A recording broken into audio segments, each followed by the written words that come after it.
Bonjour et bienvenue chez Assise-Oiselle. Je vais vous parler aujourd'hui de votre système immunitaire et vous expliquer comment le renforcer. Voilà, nous allons parler premièrement de la fatigue. Deuxièmement, nous allons parler de l'alimentation. Troisièmement, des vitamines C, vitamine D, du zinc et de la glutamine. Voilà, donc on va commencer par la fatigue. Alors, quand nous sommes fatigués, nous sommes plus sujets à tomber malade. Quand nous sommes stressés, fatigués, notre système immunitaire est affaibli et nous attrapons donc plus facilement des maladies. Donc, comment lutter contre cette fatigue? Tout d'abord, nous allons respecter le nombre d'heures de sommeil que nous avons besoin.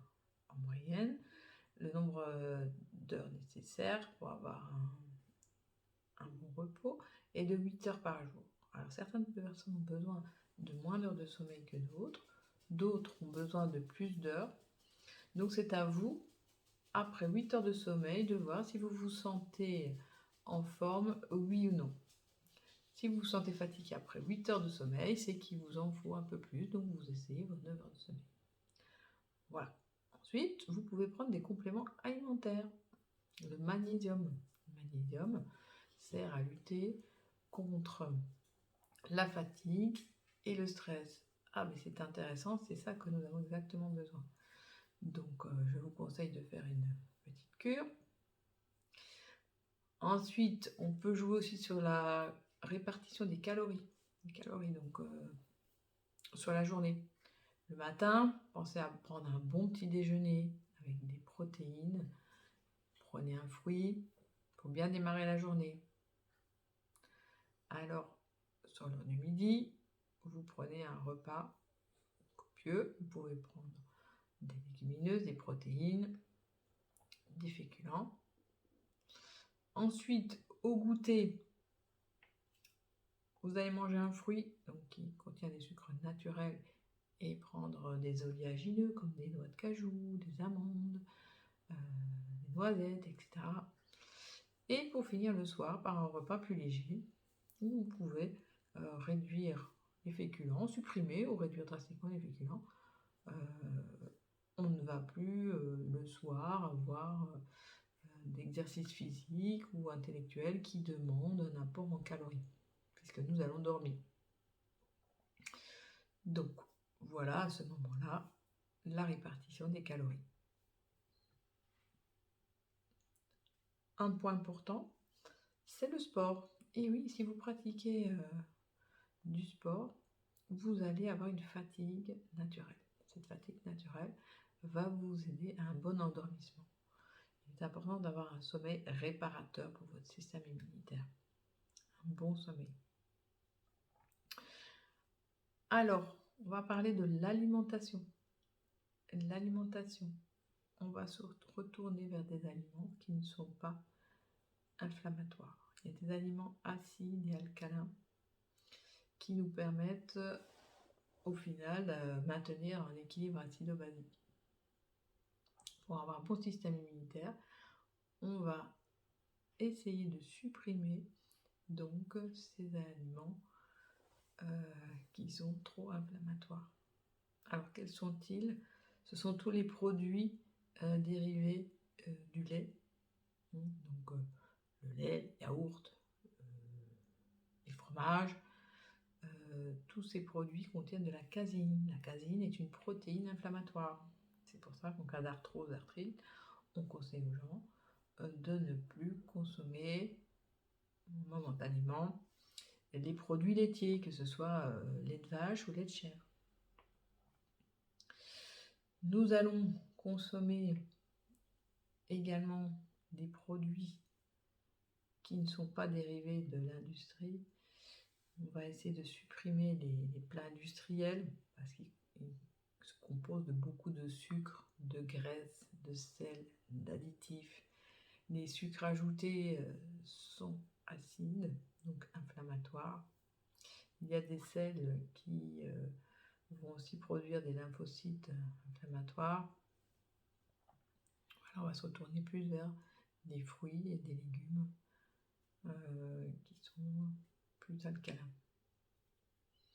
Ensuite, nous avons les oméga 3. Les oméga 3 sont des acides gras. Ils sont de bons combustibles pour le système immunitaire. Nous les retrouvons dans les poissons gras, dans les huiles de lin ou les graines de lin et dans les oléagineux. Ces acides gras sont importants pour la défense du système immunitaire. Nous avons aussi les épices. Dans les épices, nous avons le gingembre, qui est un puissant anti-inflammatoire. On peut consommer cru tous les jours, matin et soir. Nous avons le curcuma. En cuisine, si vous mélangez la curcumine et la pépérine dans une huile végétale, cela vous permet d'obtenir dans votre cuisson, vous rajoutez sur du poisson ou de la viande, peu importe, ça vous permet d'avoir un anti-inflammatoire. Vous pouvez également utiliser clou de girofle. Clou de girofle, des propriétés antiseptiques. Voilà, là ce sont quand même les 3 épices les plus intéressantes. Nous pouvons parler aussi en boisson du thé vert. Le thé vert a également des propriétés anti-inflammatoires et antiseptiques. Donc en boisson, je vous conseille tous les jours de boire un thé vert. Vous pouvez y rajouter un peu de miel ou voilà, ce que vous voulez. Alors nous allons parler ensuite des vitamines. Alors, il y a la vitamine C et la vitamine D. La vitamine C, en général, elle se trouve dans les fruits et les légumes. Donc, dans les fruits, c'est plutôt les agrumes, les oranges, les citrons, les mandarines, mais pas que ça. Vous avez aussi les kiwis. Voilà, il y a plein de fruits, de légumes, vous pouvez trouver la vitamine C. C'est important d'avoir cet apport en vitamine tous les jours. Parce que cette vitamine C va quand même synthétiser des anticorps, des globules blancs. Et elle est donc importante pour votre système immunitaire.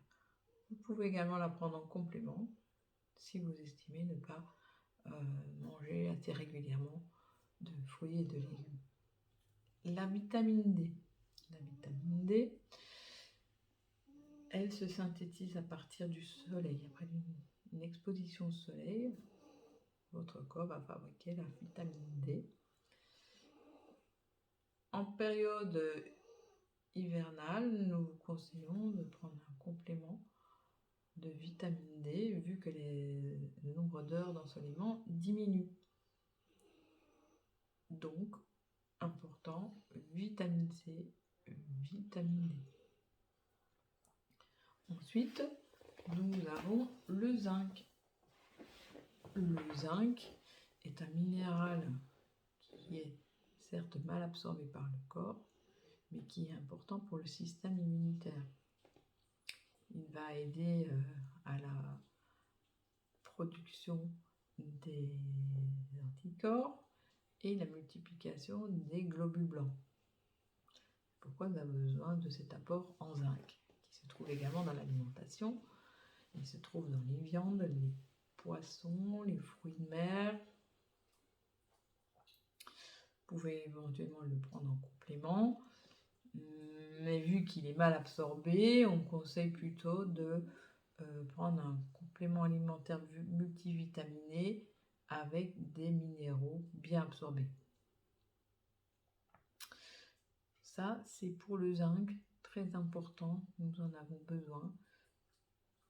Ensuite, nous avons la glutamine. La glutamine, c'est un acide aminé qui est présent dans le sang et les muscles en quantité importante, qui va être important dans la protection du système immunitaire parce qu'il sert de carburant à tous ces anticorps de ces globules blancs. Donc le corps n'a plus qu'à aller chercher ses réserves dans les protéines pour produire cette glutamine. En cas d'attaque virale, la glutamine, donc la demande en glutamine va augmenter. On peut les prendre en complément alimentaire si nécessaire. Sinon, on la retrouve aussi dans les aliments, dans certaines viandes, certains poissons, dans les épinards, le persil, etc. Voilà, mais écoutez, moi je vous ai un petit peu expliqué ce qu'on pouvait faire pour renforcer son système immunitaire. Donc vous voyez que l'alimentation est très importante. Si ça ne suffit pas, il y a des compléments alimentaires. Voilà, si vous avez d'autres petites astuces santé, n'hésitez pas à les communiquer sur mon blog. Merci et à bientôt.